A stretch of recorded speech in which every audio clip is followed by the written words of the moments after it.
చూడండి మా పెరట్లోని ఎన్ని చామదుంపలు ఊరేయో. ఇదిగో ఇప్పుడే తవ్వి తీసుకొచ్చాను. తవ్వేటప్పుడు వీడియో తీయడానికి అవ్వలేదు ఎవరు లేక. ఇదిగో చూడండి, ఈసారి అయితే ఎక్కువ చామదుంపలు వచ్చాయి.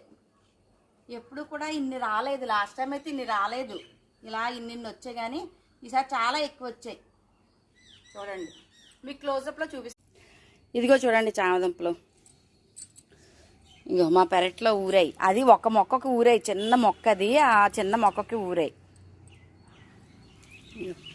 ఇప్పుడే తవ్వాను.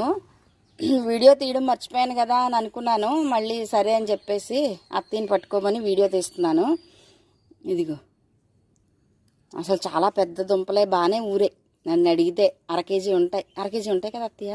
ఇన్ని ఊరే అంటే గ్రేటే, బాగా ఊరినట్టే. చూడండి, మీరు కూడా ఇలాగా పెరట్లో చామదుంపలు పండించుకొని చామదుంపల కూర చేసుకొని నాకు కమెంట్ చేయండి. Okay, bye.